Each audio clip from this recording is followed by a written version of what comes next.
18 millions de voyageurs sont montés l'an dernier en Pays de la Loire dans des centaines de trains qui se sont arrêtés dans les 131 gares des Pays de la Loire. Alors le train, ça c'est un train de marchandises, mais les trains de voyageurs c'est pratique.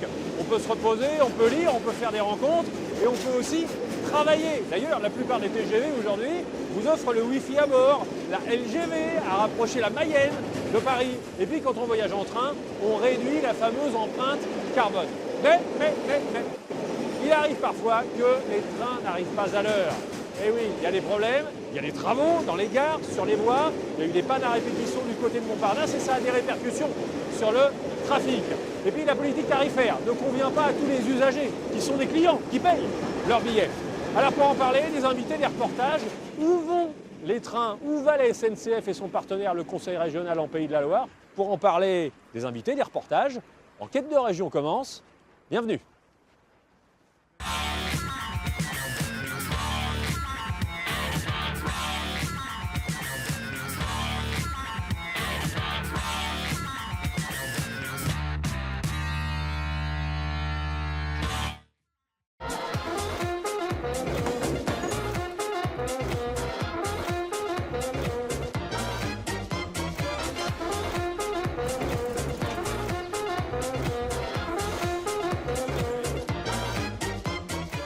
Tous ces écrans d'ordinateur permettent de suivre le trafic SNCF en temps et en heure, même seconde par seconde, de tout ce qui se passe sur le réseau des Pays de la Loire. On est ici au COGC, Centre opérationnel de gestion des circulations. C'est vraiment le cerveau, on va dire, de la gare de Nantes. 2019, c'est l'année de tous les chantiers en Pays de la Loire concernant la SNCF. 23 sont engagés, des chantiers considérables. L'un d'entre eux concerne la ligne Nantes-Bordeaux, notamment le tronçon Nantes-La Roche-sur-Yon. Il est très important. Sandrine Gadet et Boris Vioche nous le présentent.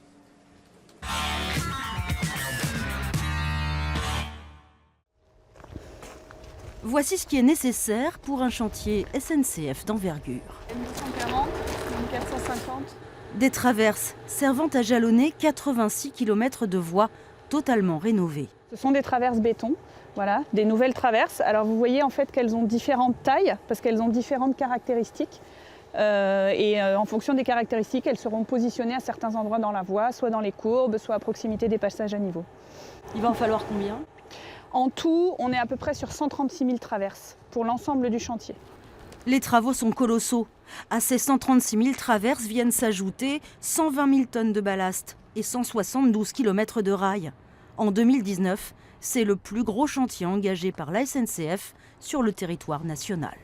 Le chantier va traverser 19 communes.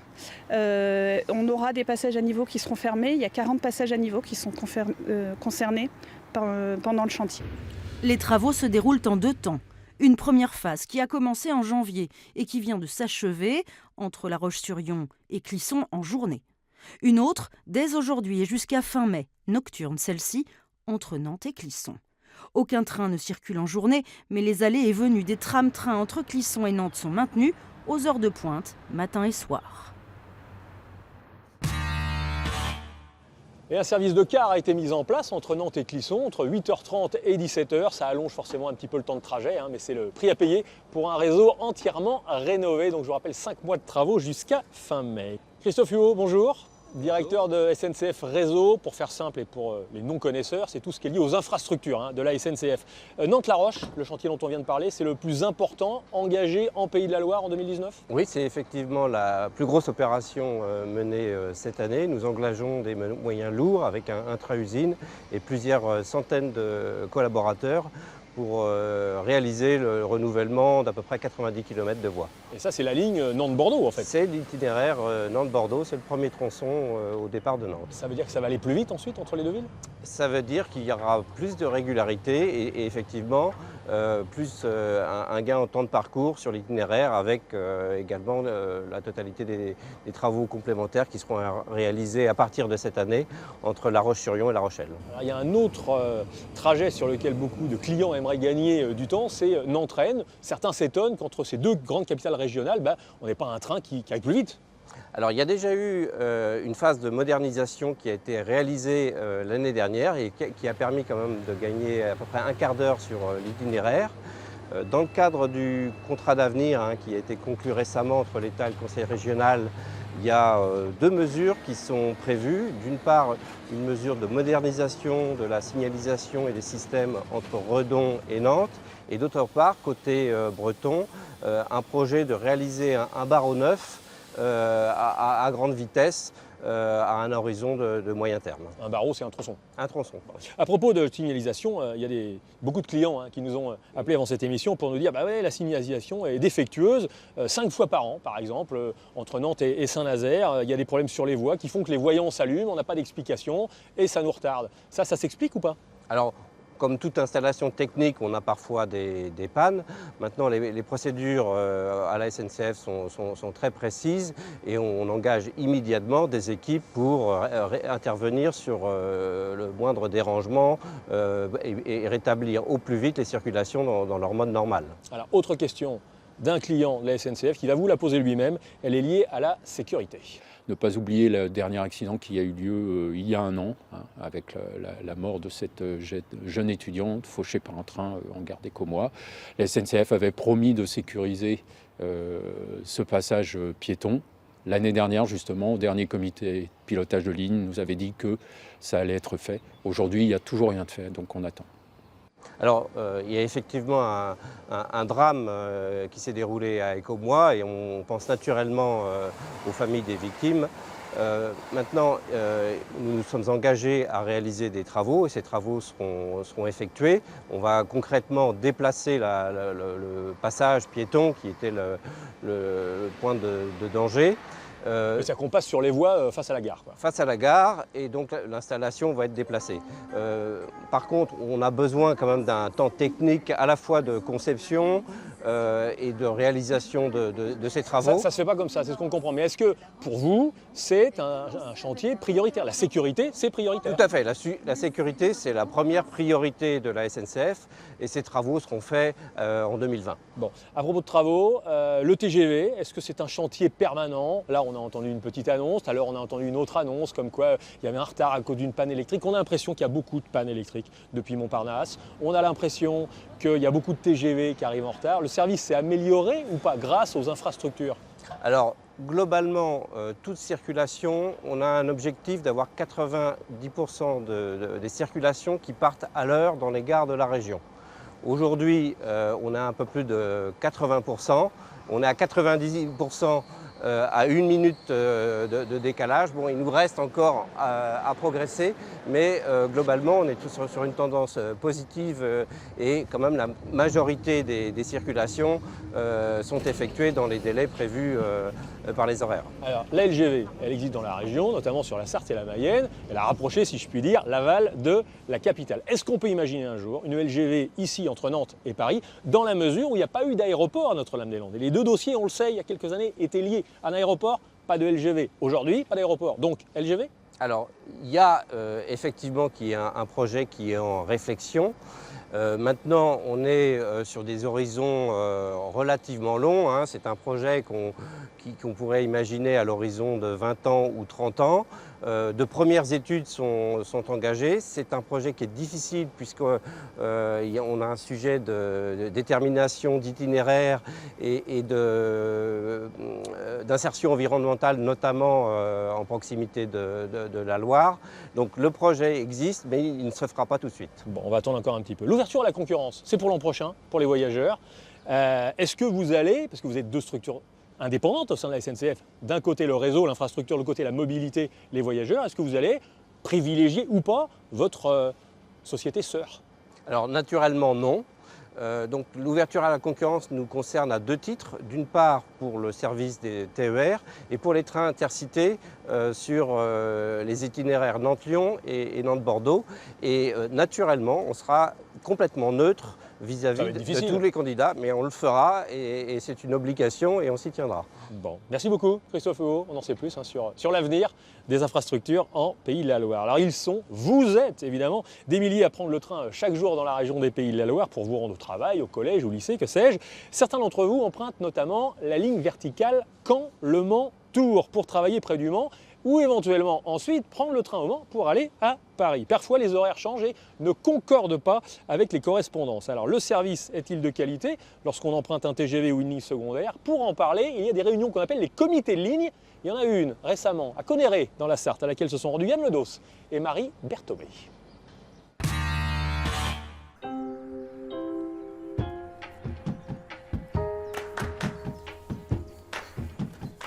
C'est un rituel depuis maintenant 10 ans. Angélique Cérus prend le train ici chaque matin.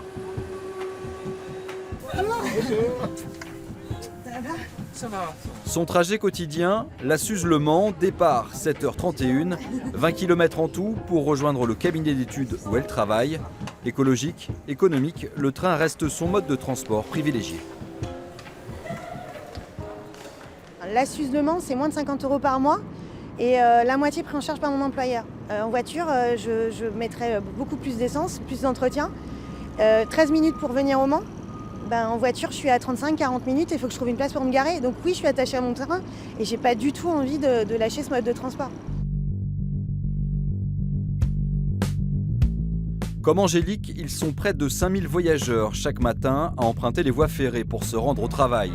La gare du Mans, c'est le centre d'une étoile ferroviaire à 5 branches, du nord au sud, mais surtout sur l'axe est-ouest. Plus de 500 personnes partent chaque jour d'ici pour aller travailler à Paris. Et parmi elles, il y a Pascal Gaulin, usager de la ligne 24. L'ingénieur informaticien emprunte chaque matin un TER entre Écomois et Le Mans. Ensuite, ces changements de train, Pascal monte dans un TGV en direction de la capitale, une correspondance qui fonctionnait parfaitement il y a encore 2 ans. En 2017, là, il y a eu un changement d'horaire qui a fait que les correspondances avec les TGV ont été dégradées, le service aussi a été diminué puisque le soir, on a moins de trains pour rentrer. Le dernier train est à 19h51 et en plus, il n'est pas omnibus. Donc les personnes qui habitent dans les petites gares entre Écomois ou entre Château-du-Loir et Le Mans ont abandonné le train et ont repris leur voiture. Pascal Gaulin, lui, a fait le choix de poursuivre ses voyages quotidiens malgré un service dégradé. Il a aussi choisi de porter la voix des usagers de sa ligne.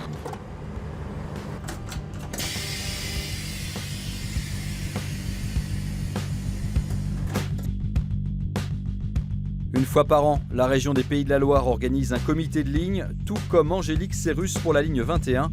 Pascal Gaulin y représente une association d'usagers. Bonjour, voici un dossier, le placement est libre. Donc il y a une place juste là, ou un peu plus loin, sur l'étape du fond. Ici, chacun défend sa ligne et raconte les retards, la vétusté de certains matériels, les pannes d'affichage ou encore la fermeture de leur guichet. C'est en tout cas l'occasion unique de faire remonter directement leurs doléances auprès des responsables présents face à eux. SNCF d'un côté, toute la région de l'autre. Et nous mesurons la conformité. Il y a juste le coin positif, c'est le 8h01 qui est à la gare de la Suze, un semi-direct qui s'arrête chez nous. Par contre, moyen ne l'a pas. Évidemment, les réponses ne sont pas toujours à la hauteur des attentes nombreuses des utilisateurs. Il faut pourtant marteler ces questions pour être entendu. On sait par exemple que par chez nous, le lycée de la Ferté-Bernard a dû modifier ses horaires parce que les trains n'étaient pas coordonnés avec l'ouverture. Donc voilà, c'est des sujets qui doivent être posés sur la table en tout cas et qu'il faut toujours, étudier de manière constructive et apporter des réponses pour que le service public soit assuré. Ça s'améliore, c'est pas top, mais il y a quand même beaucoup d'améliorations par rapport à ce qu'on a eu il y a 2 ans où on avait appris quasiment par surprise qu'on allait avoir un changement d'horaire quelques mois plus tard. Je crois que c'est important d'être là, de revenir avec toujours les mêmes questions, toujours les mêmes points, les mêmes problèmes, de manière à ce que petit à petit ça percole dans la tête des responsables et qu'ils agissent. Ce sont eux qui ont le pouvoir d'agir.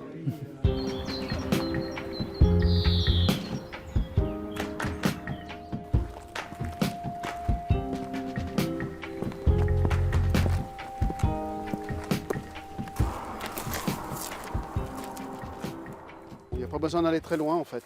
Les éléments métalliques qui posent problème sur cette ligne-là, sur la voie 1, Le Mans-Alençon, c'est ces éléments-là. Voilà.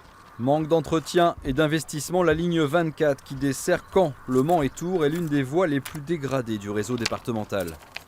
C'est ces éléments-là qui sont complètement corrodés sur ce tronçon-là et qui, sur 3-4 tronçons entre Le Mans et Alençon, font ralentir les trains. Et sur ce tronçon-là, où on devrait avoir une vitesse nominale de 120 km/h, on est aujourd'hui avec des trains à 40 km/h. Du coup, malgré ces 335 000 voyageurs par an, la liaison était clairement dans le collimateur. Mais à force de mobilisation, les habitants et les élus concernés ont réussi à obtenir de la région des travaux à hauteur de 4 millions d'euros pour au moins réparer l'existant.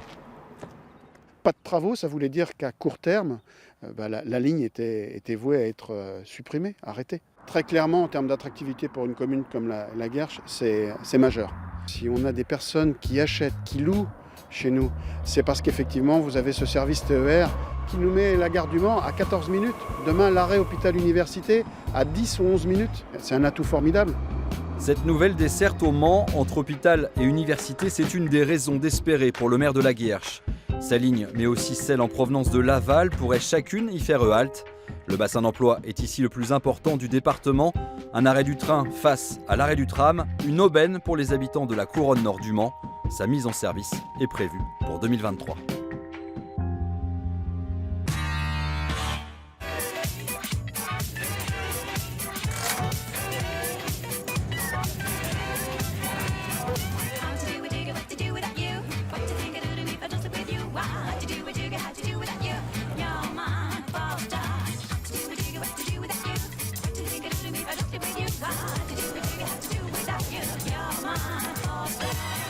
Voilà, je vais rejoindre mon prochain invité, Roch Brancourt. Bonjour. Bonjour. Vice-président du Conseil régional des Pays de la Loire en charge des transports. Qu'on comprenne bien, on vient de voir les comités de ligne.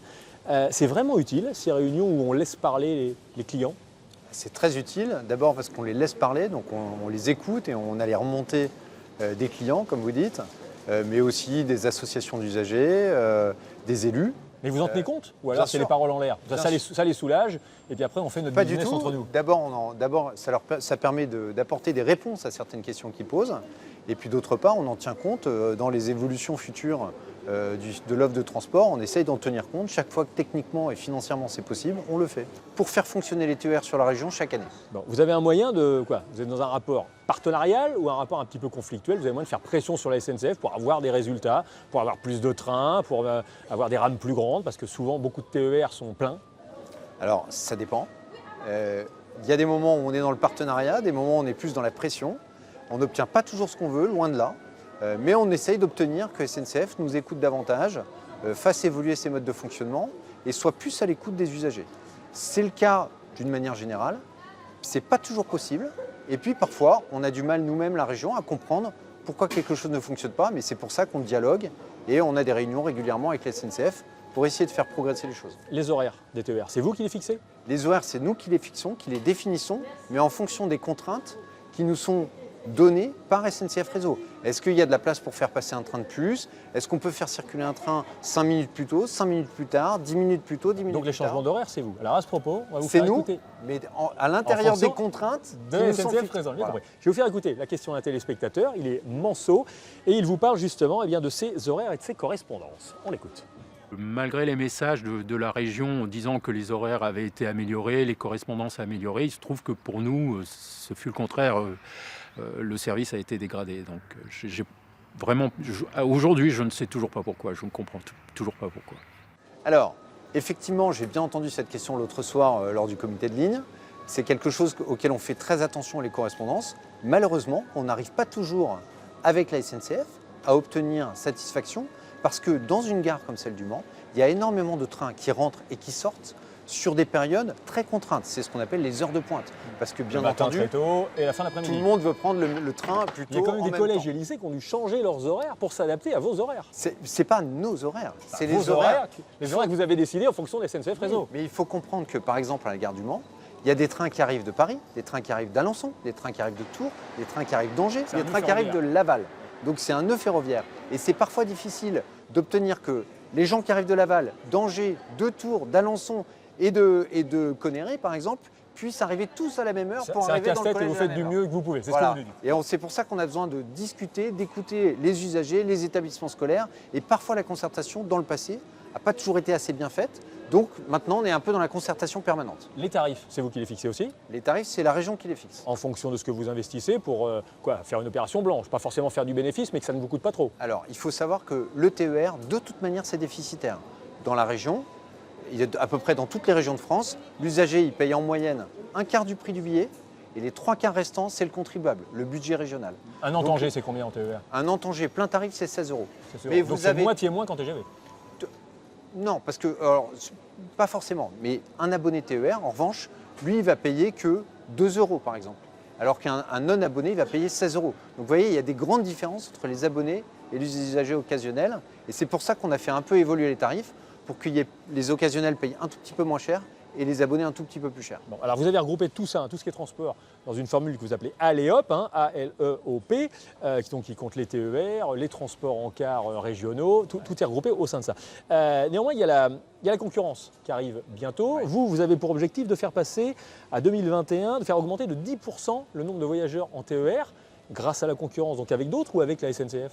Alors, déjà, notre objectif d'augmenter la fréquentation en 2021, ça sera à 10%, ça sera avant d'avoir ouvert le système ferroviaire à la concurrence. Okay, c'est un objectif en soi, avec ou sans la concurrence. La concurrence, elle doit nous permettre de faire rouler plus de trains pour un prix équivalent. Grosso modo, c'est ça notre objectif. Bon, c'est l'an prochain, la concurrence? Non, l'an prochain, on va lancer un appel d'offres. Et ensuite, ça va prendre à peu près 18 mois avant d'être capable, à partir de 2023, retenez ça, d'ouvrir le marché des TER régionaux à plusieurs opérateurs, pas seulement la SNCF. Sachant que peut-être que ça sera la SNCF qui remportera l'appel d'offres, peut-être que ça sera un autre opérateur. Roch Brancourt, merci. Merci. Je rappelle que vous êtes vice-président Les Républicains du Conseil régional des Pays de la Loire en charge des transports. On parle parfois de fermeture de guichets, non pas de gares.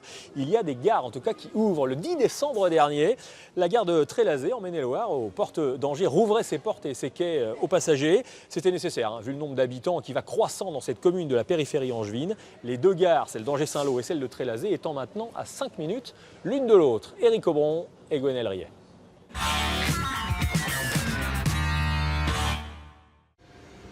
Le train s'arrête de nouveau à Trélazé, 50 ans après la fermeture de l'ancienne gare. Avec cette nouvelle halte ferroviaire, les habitants ne sont plus qu'à 5 minutes d'Angers en TER pour un ticket acheté 2,20 €. Je trouve, moi, pour le travail, personnellement, c'est pratique pour aller. Je prends souvent le train, je suis en déplacement. Donc, du coup, ça me permet d'aller à Angers-Saint-Lô pour pouvoir récupérer des correspondances plus rapidement, quoi. 10 allers-retours seront ainsi programmés chaque jour, en semaine, entre Angers et Saumur. Ma fille, elle habite à Trélazé et moi, j'habite à côté de Saint-Mathurin. Donc, j'évite la voiture. Écologique. Par contre, les horaires, il faudrait les mettre un peu plus souvent. Il aura fallu 10 ans pour que cette infrastructure voie le jour, à proximité de ce nouveau quartier où les lotissements fleurissent. Un projet qui accompagne l'essor démographique de cette commune de la première couronne. On a progressé énormément, on est passé de 11 000 à 15 000 habitants, on va passer à 20 000, donc ça justifie aussi tout à fait la progression démographique. Alors c'est l'œuf et la poule, parce que comme des personnes savaient que la gare allait arriver, ils achètent, ils viennent dans le coin, donc c'est aussi un élément de développement. 8 millions d'euros ont été investis dans ce chantier, essentiellement par la région et l'agglomération d'Angers. Cette station s'ajoute à la quinzaine de haltes ferroviaires réalisées ces dernières années sur le réseau SNCF en Pays de la Loire. Et cette gare de Trélazé est déjà très fréquentée, 400 voyageurs par jour en moyenne déjà, peu après son ouverture. Dominique Roman, bonjour. Bonjour. Vous êtes secrétaire général de la FNOT. On va déjà expliquer à nos téléspectateurs ce que signifie FNOT. Alors FNOT, c'est la Fédération nationale des associations d'usagers des transports, qui a une antenne régionale, disons. Et ça a combien d'adhérents? Alors, on a, nous, en adhérents directs, à peu près 25 adhérents directs, mais on est aussi, on a des associations locales affiliées. Qui viennent se rattacher à votre mouvement. Qui viennent se rattacher au mouvement. Quand on parle d'usagers, on est bien clair, on parle de clients. Ce sont des gens qui payent leur billet de train, leur abonnement. Ah oui. Vous aimez voyager en train, vous? Vous l'avez beaucoup pris, je crois. Oui, je le prends pas mal, je le prends autant que possible. Quand on peut échapper à la voiture et tout ça, je le prends. En particulier pour des liaisons intervilles plutôt que pour des liaisons locales, disons. Ça permet de se reposer, de travailler le cas échéant. Voilà, ça permet d'être dispo. L'aspect écologique vous plaît aussi beaucoup dans le train. C'est très intéressant parce qu'au niveau écologique, c'est le moyen de transport, disons, de masse le plus écologique et de loin, enfin si on parle par exemple en grammes de CO2 par kilomètre. Hein. Et ça pollue moins que les bateaux, voilà, les camions, donc les voitures. C'est vraiment le système à promouvoir pour la moyenne distance et pour rentrer dans les villes, parce que l'avantage aussi c'est que ça rentre rapidement dans les villes, on n'est pas bloqué par les embouteillages et tout ça. On va rappeler quand même que 38% des gaz à effet de serre proviennent des transports. Voilà. C'est quand même impressionnant. Et la part du train est la plus faible là-dedans, puisqu'elle représente que 3% voilà, par rapport aux 74% de la voiture. Voilà. La fermeture des guichets, alors ça c'est quelque chose aussi qui vous soucie beaucoup dans votre association. Vous notez que dans beaucoup de gares, dans la région notamment, eh bien, on ferme des guichets. Oui, alors la fermeture des guichets, c'est vraiment, c'est une politique actuelle de la SNCF qui cherche à l'imposer aux régions partout, parce qu'elle veut diminuer ses coûts. Et le premier système, le plus simple, c'est d'enlever des agents. Le problème, c'est qu'il y a des différentes catégories de population qui ne peuvent pas se satisfaire de cette situation parce qu'ils n'ont pas accès à Internet, par exemple, ou difficilement. Alors vous pensez à qui? Vous pensez... Il y a des gens trop âgés qui ne peuvent pas rentrer dans ce système-là. Il y a les gens qui n'ont pas les moyens de se payer un smartphone ou de payer un abonnement et tout ça. Donc la SNCF reporte sur l'usager toutes les contraintes de l'achat du billet. À l'usager d'imprimer lui-même son billet. Voilà, on ne vend plus de billets, billets papier en fait dans les gares, on vend des billets numériques. Voilà. Sur le cadencement, alors ce qu'on appelle le cadencement, en fait, c'est la régularité des trains, c'est les horaires de départ et d'arrivée de telle sorte qu'on puisse avoir une correspondance. D'accord. Alors bon, on nous a vendu le cadencement comme étant la solution miracle et tout ça, sauf que on n'a pas augmenté en proportion le nombre de trains. Donc en fait, on a un cadencement à certaines heures. Par exemple, vous regardez ici à Chantenay, vous avez un train toutes les heures. Mais c'est seulement aux heures de pointe. Aux heures creuses, il n'y a rien. Hein. Donc, on est dans un système avant qui n'était pas cadencé, mais où il y avait un bon système de correspondance, parce que c'est la SNCF qui pilotait tout. Maintenant, on a des autorités organisatrices différentes qui chacune ont leur logique. Vous pensez à la région, notamment, la qui s'occupe région, des TER. donc, voilà, qui essaye de se mettre en correspondance avec les TGV, mais il n'y a que 20-25% des clients du TER qui prennent un TGV. Est-ce que ça ira mieux ça avec la concurrence l'an prochain? Parce qu'en 2020, la concurrence sera ouverte pour le transport de voyageurs. La concurrence va s'appliquer sur certaines lignes et va s'appliquer aux conditions de la région. Et c'est normal, il faut qu'il y ait une autorité qui coordonne un peu quand même l'ensemble. Donc c'est la région qui va dire, vous desservez telle ligne, avec tel horaire, ainsi de suite. Donc ça ne va pas, je ne pense pas que ça va changer. Ça va pas régler le problème. Ça va changer beaucoup le système. Peut-être que les opérateurs privés vont proposer pour le même tarif, par contre, de mettre un peu plus de trains. Alors là, ça sera intéressant. Parce que nous, ce qu'on voit, c'est les problèmes de correspondance se règlent très bien quand il y a une très bonne fréquence des trains. Quand vous avez un train toutes les heures, ou quand il y a des trous horaires de 2 heures, 3 heures, la correspondance... Un petit mot pour terminer sur les tarifs. Ils sont revus régulièrement. Il y a une nouvelle grille tarifaire qui a été instaurée notamment par la région pour les TER dernièrement. Elle satisfait les clients réguliers ou au contraire, c'est toujours trop cher de prendre le train? Pour les abonnés... Ça a forcément un coût, ça on est d'accord. Le coût est quand même assez réduit. Nous, ce qu'on remarque par contre, c'est qu'on est une des régions qui n'a pas de tarification solidaire vraiment qui concerne les ménages à faible revenu. Dans beaucoup de régions, quand vous êtes au RSA ou à la CMU et tout ça, vous avez une tarification solidaire. Vous aimeriez un peu plus de social dans la tarification? Là, actuellement, oui, il y a une tarification dite solidaire, mais qui est d'application extrêmement limitée. Merci beaucoup, Dominique Roman, de nous avoir fait part de vos griefs et puis des points de satisfaction aussi. Il y en a quand même que vous trouvez à la SNCF. Je rappelle que vous êtes donc secrétaire général de la FNOT, la Fédération des usagers clients de la SNCF. Alors quand pour les Pays de la Loire, quand les guichets sont fermés par la SNCF, ils peuvent, vous le savez peut-être, rouvrir grâce à d'autres entreprises, des privés qui, par un accord avec la mairie par exemple, se substituent à la compagnie de chemin de fer. C'est ce qui s'est passé en début d'année en Vendée à Saint-Gilles-Croix-de-Vie. Vous voyez ce reportage de Marine Zamit et Damien Ravelot.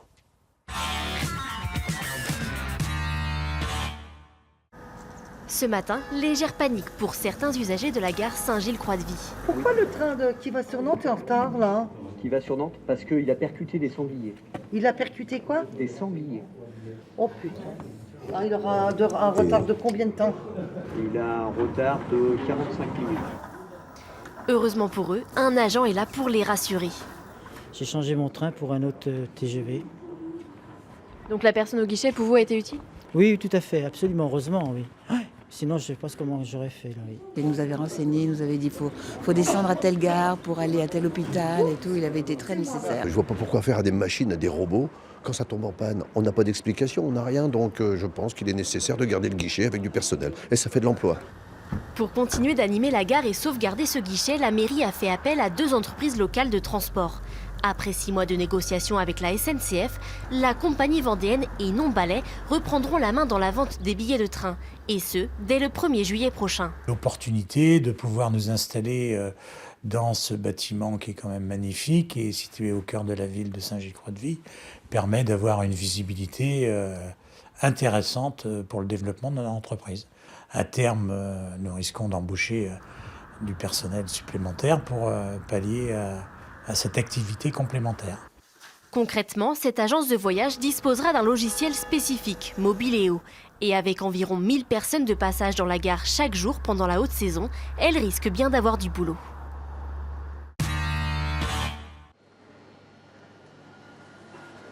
Monsieur Faure, bonjour. Bonjour Olivier Juban, directeur régional Pays de la Loire de SNCF Mobilité. Absolument. Comme ça qu'on dit. On va laisser passer madame. Je regardais l'heure. Je vous en prie, madame. Pile à l'heure, ça part bien. Eh bien, tant mieux. Ça part bien. Après vous. Très heureux de vous accueillir. On va s'installer là. Alors Olivier Juban, vous venez de prendre vos fonctions de directeur régional ici en Pays de la Loire il y a quelques semaines, mais vous connaissez quand même bien les dossiers. On va parler des gares dans un instant en retrouvant en gare d'Ancenis le maire de la commune. Mais d'abord parlons des trains. Est-ce que vous estimez aujourd'hui que la SNCF offre de bons services, des services de qualité ? D'abord, c'est le client qui répond en général à cette question et je serai très attentif aux enquêtes de satisfaction des clients. Je pense qu'on fait 2 grands types d'offres sur la région Pays de la Loire. L'offre grande vitesse avec TGV et son petit frère Ouigo, et puis l'offre territoriale TER que je manage en direct. C'est juste pour vous donner 2 chiffres.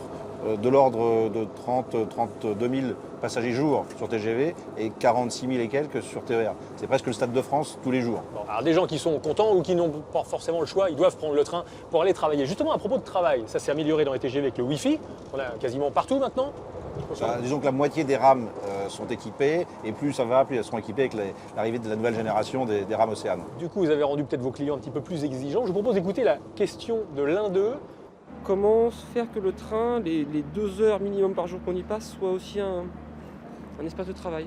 Alors, très clairement, le matériel a beaucoup évolué. C'est vrai qu'au début, notamment entre la seconde et la première classe, ce n'était pas tout à fait le même traitement. Maintenant, l'ensemble des voitures sont équipées de prises pour chacun des passagers. Ça, c'est extrêmement important. Et l'environnement doit effectivement, je suis assez d'accord avec vous, être comme un bureau roulant. Et d'ailleurs, vous ne le savez peut-être pas, mais sur Paris, Nantes, on est sur le premier secteur business de France, la proportion de business est la première en France. Donc vous demandez aux gens d'être un peu patients s'il n'y a pas forcément les prises de courant dans toutes les rames aujourd'hui? Alors il y a les prises de courant dans toutes les rames, mais elles vont pas forcément une par passager. Voilà, et en première oui, en seconde c'est en cours. On va parler un petit peu de ce qui fâche, il y a que 2-3 petites choses qui fâchent, vous le savez. Il y a des retards quotidiens, il y a des TER, on va parler vulgairement, blindés de monde, et des fois il n'y a pas de conducteur, pas de matériel. Les gens arrivent pour prendre le train, il n'y a pas de conducteur prévu. Comment c'est possible en 2000 Alors d'abord c'est pas normal. C'est pas normal, on ne va pas accepter que des trains ne partent pas pour ça. C'est très très peu de trains, et on en parle beaucoup, et c'est normal. Et je ne dis pas que c'est arrivé. Quand vous regardez la réalité objective, chiffrée, vous êtes aujourd'hui sur plus de 92% des trains qui partent et qui arrivent à l'heure, et on a cessé de progresser ces dernières années. Il faut toujours continuer de progresser, mais très clairement, aujourd'hui vous êtes dans un monde où il y a beaucoup de travaux, et il y a une augmentation de l'offre. Et arriver à progresser en termes de régularité et de qualité avec ces 2 paramètres, c'est plutôt très encourageant. Et j'entends quand même des clients satisfaits. Manque d'information voyageurs, ça revient très régulièrement. Vous devez l'entendre vous aussi. Comment vous pouvez améliorer ça? Alors, d'abord, on investit énormément, plus de 150 millions d'euros sur cette affaire. Il faut aujourd'hui vous dire qu'on va équiper... C'est quoi investir? C'est mettre plus d'agents pour renseigner les gens? C'est avoir des applis? C'est avoir un centre opérationnel qui communique en direct à chaque fois qu'il se passe un aléa dans le plan de transport. On va communiquer en direct sur les quais, dans les voitures, pour informer les clients. Je suis absolument d'accord avec vous. Sinon, c'est toujours douteux. Hein. Ah ben, il faut avouer, être à moitié pardonné. Fallait loin comme ça. Trop de priorité donnée au TGV au détriment des TER, nous disent certains clients qu'on a rencontrés. C'est-à-dire que 2 trains arrivent en gare, et bien le TER doit attendre que le TGV parte et lui partira ensuite. Alors, la règle, elle est simple, hein, c'est qu'un train qui est à l'heure reste à l'heure, TGV ou TER. Il n'y a pas d'arbitrage négatif en faveur ou en défaveur du TER versus le TGV. C'est juste que si on ne respecte pas les trames de chacune des composantes, évidemment, les 2 seraient pénalisés. Donc ça donne ce sentiment potentiellement, mais dans la réalité, il y a vraiment une règle intangible. Le conseil régional, vous êtes lié avec lui, c'est lui qui paye hein, l'installation dans laquelle nous sommes, dans ce TER. Comment ça se passe vos relations? Est-ce que vous avez un moyen de pression l'un sur l'autre? Vous vous rejetez la faute quand ça ne va pas? Comment ça se passe? J'arrive, mais très honnêtement, je suis impressionné par le niveau de maturité qu'il y a dans une relation que je qualifierais de commerciale. Et le contrat d'aujourd'hui, qui n'est pas le contrat d'hier, le contrat de 18-23, très clairement, il est construit sur un équilibre bonus-malus, sur un niveau de qualité, d'exigence qualité, qui n'a rien à envier à un contrat, j'allais dire, classique commercial. C'est une très bonne chose, c'est pour nous et pour les équipes du Conseil régional, je pense une bonne façon de progresser au service du client. On parlera avec Roch Brancourt un petit peu plus tard dans cette émission, il nous donnera son sentiment également. La concurrence, ça arrive, c'est l'an prochain pour les clients, ils pourront choisir avec quel type de société ils font confiance pour leur transport. Ça vous fait peur? Non. Que les gens choisissent une autre société que la SNCF? D'abord, c'est la loi. Oui, enfin c'est pas parce que c'est la loi que ça ne fait pas peur. Non, ça s'impose. Je pense qu'on a aujourd'hui des équipes complètement légitimes et capables, qui ont des vrais savoir-faire pour jouer dans la compétition qui s'ouvre. J'ai aucune inquiétude. Je vois des équipes très très engagées. D'ailleurs, ce qu'on disait sur la qualité et le progrès sur la qualité, je pense que finalement la concurrence c'est plutôt un aiguillon positif. Partons du principe que de toute façon ça va arriver. Et ben, profitons-en pour grandir et apporter le service qui est. Le client va être gagnant? Nécessairement. Je n'imagine pas l'inverse.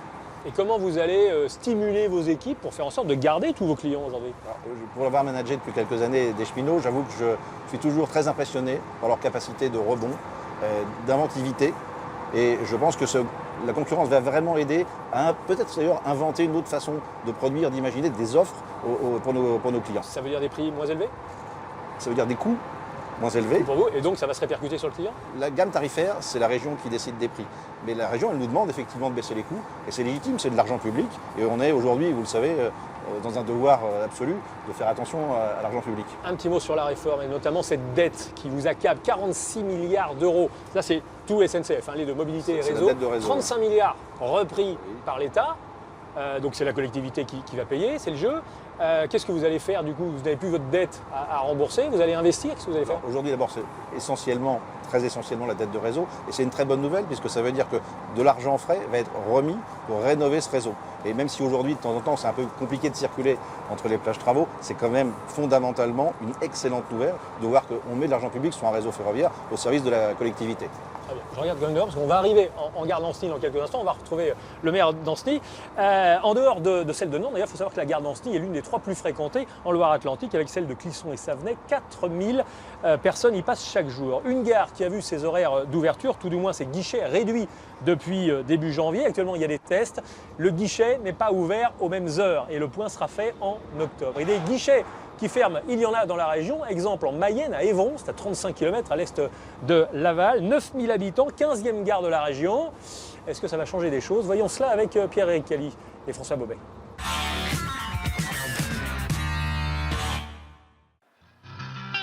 À part Laval, c'était la dernière gare de la Mayenne, mais la SNCF a décidé de fermer ses guichets. Désormais, de tristes panneaux condamnent les vitres. Il n'y a plus personne pour vendre un billet ou renseigner les usagers. Je trouve ça un peu dommage justement qu'il n'y ait pas de présence humaine. Parce que bon, moi j'arrive toujours à des moments où effectivement c'est qu'avec les machines, mais je trouve que c'est bien des fois d'avoir un peu de présence humaine quand on prend les tickets pour avoir des infos, c'est toujours important. Un peu d'ouverture des guichets, je sais, pour encore avoir un peu de lien humain, c'est important. Mais là, il n'y en aura plus. Eh ben non, c'est pas normal. C'est juste une réduction budgétaire, j'imagine. Pourtant, en termes d'affluence, c'est la 15e gare de la région, avec un nombre croissant de voyageurs qui devront désormais acheter leurs billets dans des distributeurs, des commerces relais ou Internet. Mais une récente étude démontre que 2/3 des voyageurs ne maîtrisent pas parfaitement l'outil. Donc quand vous faites le total, ça fait quand même 2/3 de personnes qui ne sont pas trop à l'aise avec Internet. Donc là-dessus, vous avez une population peut-être plus âgée, une population jeune. Vous n'avez pas des distributeurs, des DAB automatiques, des distributeurs automatiques de billets partout. Non, et des bornes non plus. Donc il faut pas dire que Internet c'est la solution à tout. C'est pas vrai. C'est la nouvelle convention TER SNCF Région qui est à l'origine de cet abandon des guichets.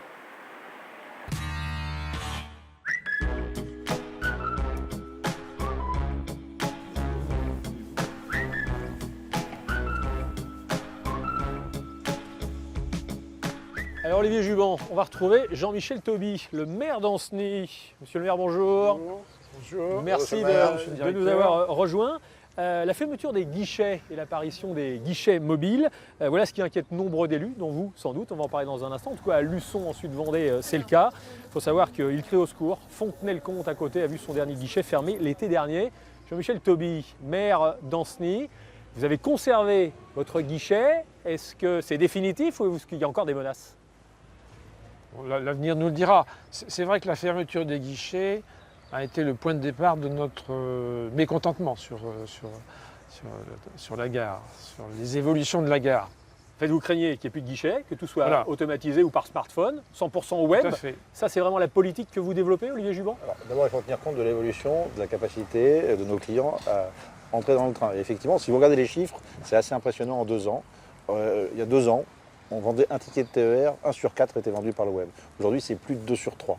Maintenant, c'est pas pour ça qu'il faut fermer tous les guichets partout. Alors, la fréquentation des guichets a baissé de 24% en 3 ans. Exactement. Pour autant, comme vous dites, il faut en garder. Oui. Il faut en garder parce que tout le monde n'a pas un smartphone, tout le monde n'a pas forcément accès à Internet facilement. En campagne, des fois, il n'y a pas une couverture qui est moindre qu'en ville. Ça, c'est quelque chose que vous disent vos habitants?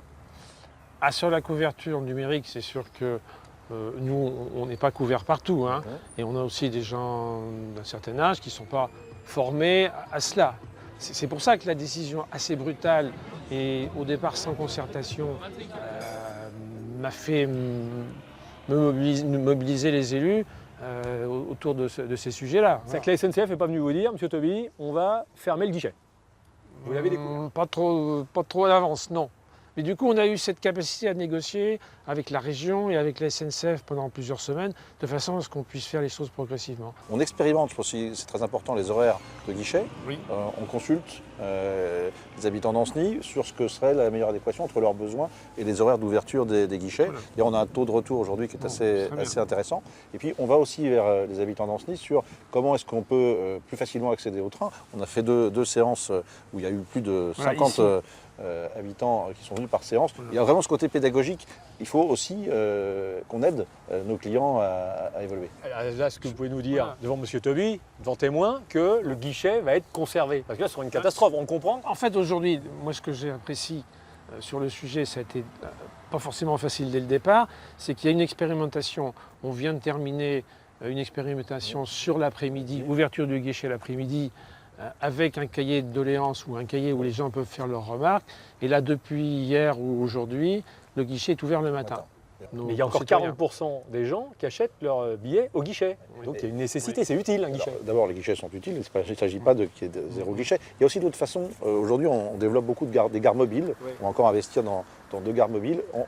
On essaie de sortir. Un guichet, c'est quand même statique. Qu'est-ce que vous appelez des gares mobiles? C'est des camions avec des petites gares sur roulettes, si j'ose dire, et qui vont même dans des territoires où il n'y a pas de gare. Sur les places de marché. Sur les places de marché, etc. Et on réinvestit aujourd'hui dans 2 gares mobiles supplémentaires. On a aussi des équipes mobiles qui viennent dans les gares pour aider les clients. Donc on essaie de ne pas être dans un modèle que statique, mais un modèle dynamique. Ça vous séduit ce guichet mobile ou pas?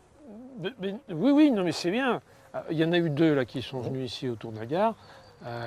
Il faut prolonger cette expérimentation, parce que ce n'est pas en 2 présences que vous allez convertir tous les habitants du pays d'Ancenis qui prennent le train à la dématérialisation. Monsieur le maire, je vous propose qu'on fasse un programme ensemble et la gare mobile viendra plus souvent à Ancenis. Il suffit juste de se mettre d'accord. Mais si vous lui vendez la gare mobile, ça veut dire que vous avez fermé le guichet? Non, pas du tout. Je pense que c'est aussi le sujet, c'est la rencontre avec les habitants d'Ancenis. Et il ne faut pas se figer sur un seul canal. La gare mobile, le guichet mobile, on ne sait pas forcément quand il est là. Tandis que là, à la gare, on sait qu'il y a le guichet. Ça se programme. On a un marché le jeudi. Moi, je vous réserve une place gratuite. Parce qu'en principe, c'est payant, les gens qui viennent travailler, les commerçants ambulants. Donc on va vous laisser terminer tous les 2. Donc on fera le point en octobre et on verra s'il y a un guichet mobile à l'avenir. Mais ça ne semble pas vous inquiéter. C'est une bonne idée. De se dire, on fait un guichet mobile pendant plusieurs mois sur le marché d'Ancenis, voilà, tous les jeudis. Et puis c'est du gagnant-gagnant. Je vous laisse prendre rendez-vous. Messieurs, merci beaucoup. Je vais reprendre le train parce que lui, le train n'attend pas. C'est bien. J'ai encore un rendez-vous à Nantes. Ils sont souvent à l'heure. Très bien. À bientôt. Merci messieurs. Au revoir.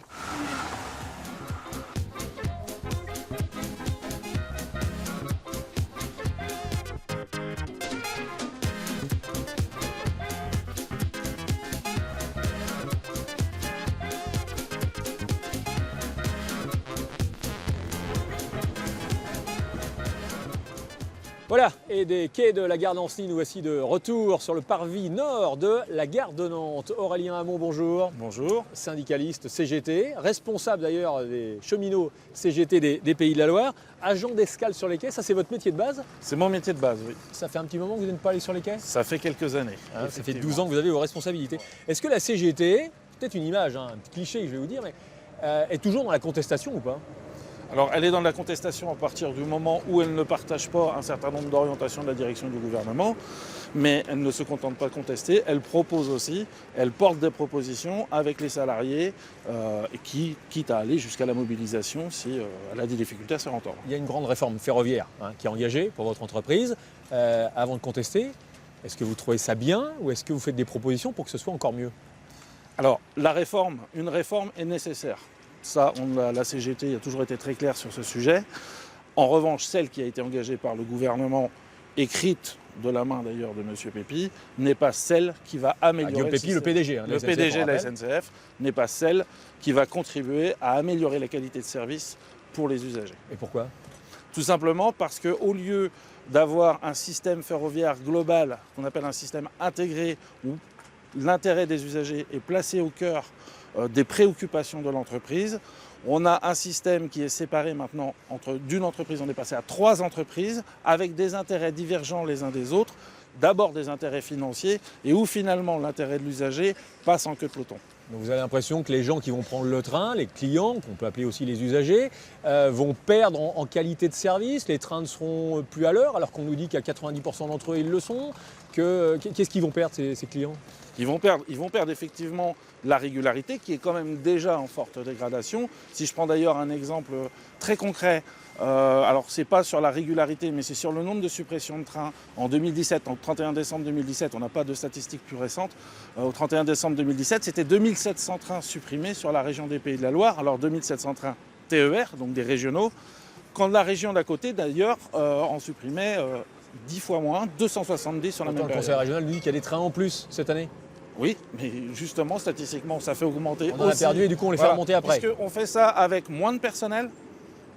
On a une plus grosse production, mais avec moins de personnel. Alors, du personnel, vous allez encore en perdre, puisque la réforme prévoit 2260 suppressions de postes. À l'échelle nationale, oui. Bon, vous allez pouvoir continuer de travailler correctement ou pas? Non. Non, clair. Très clairement. Très clairement, non. Ou alors, en rognant sur les services. C'est aujourd'hui, par exemple, le cas de la fermeture des guichets. 36 jours de grève l'an dernier 2018, au printemps, c'était les grèves, vous le savez vous, échelonnées sur tous les 3-4 jours. Oui. Qu'est-ce que vous avez obtenu? On a réussi déjà à faire entendre notre projet, le projet de la fédération, justement, le projet des propositions concrètes pour une réforme de ferroviaire allant dans le bon sens de notre point de vue. Déjà, ça, on a réussi à l'apporter. On a réussi à faire chiffrer par le gouvernement la reprise, au moins partielle, de la dette du ferroviaire, qui est quand même aussi le point de départ de cette réforme voulue par le gouvernement et la direction. Après, il en reste à gagner encore. Mais la mise en œuvre de cette réforme n'est qu'au 1er janvier 2020. Est-ce que derrière tout ça, en fait, vous n'avez pas simplement peur de la concurrence qui s'annonce? Je ne sais pas si peur, c'est le mot. La question, c'est est-ce que la concurrence va réussir là où, ce qu'on nous dit, ce qu'on nous vend comme argument, va réussir là où une entreprise publique intégrée a du mal à y arriver, tout simplement parce qu'il n'y a pas les financements qui suffisent à assurer ce service. À partir du moment où la concurrence va arriver, son sujet ne va pas être d'améliorer le service pour les usagers, son sujet va être de regarder si c'est rentable pour cette entreprise. Il fait toujours bon vivre, toujours bon travailler dans cette entreprise ou pas? Encore un peu aujourd'hui, mais je dirais que les choses s'assombrissent et qu'il va falloir relever les manches pour faire en sorte que ça s'améliore. Merci beaucoup Aurélien Hamon, je rappelle que vous êtes responsable CGT cheminot régional, donc forcément en Pays de la Loire. Alors puisqu'on est devant la gare de Nantes, ça ne vous a pas échappé, il y a des travaux en ce moment, il y a des ouvriers qui sont en train de refaire le parvis actuellement. On va en profiter justement pour faire une petite visite de chantier. Une de nos équipes s'est glissée à l'intérieur, notamment de cette verrière là-haut. On est un peu plus à mi-parcours du chantier. Fin des travaux, juin 2020. Il y a du neuf, il y a du vert. On voit ça avec Fabien Evin et Thierry Poirier.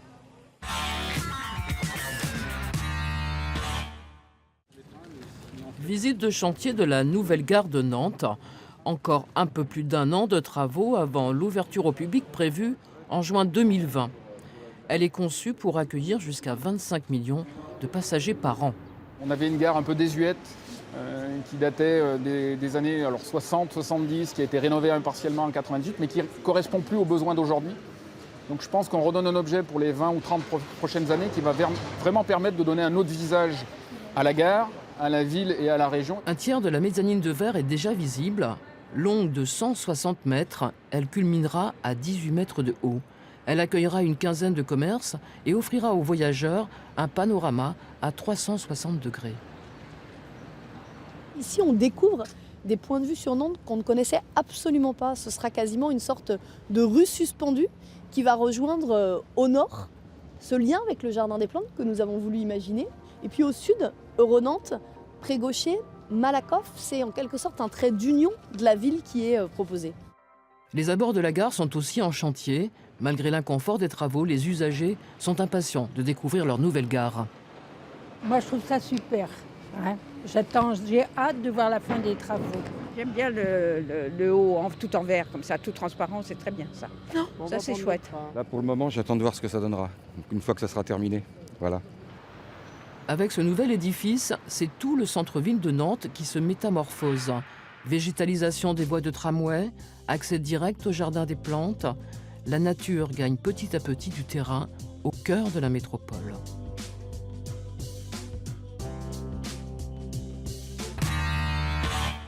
Voilà donc encore un peu plus d'un an de travaux pour cette gare de Nantes, rénovée, agrandie, ouverture juin 2020. Et puis le Jardin des Plantes va lui aussi s'agrandir. Les grilles d'entrée vont être reculées pour permettre d'accéder à l'esplanade nord de la gare de Nantes. 2020, vous l'aurez compris en regardant cette émission, c'est également l'année de l'ouverture à la concurrence en ce qui concerne le transport des voyageurs. Mais on aura largement le temps d'en reparler. D'ici là, bon voyage.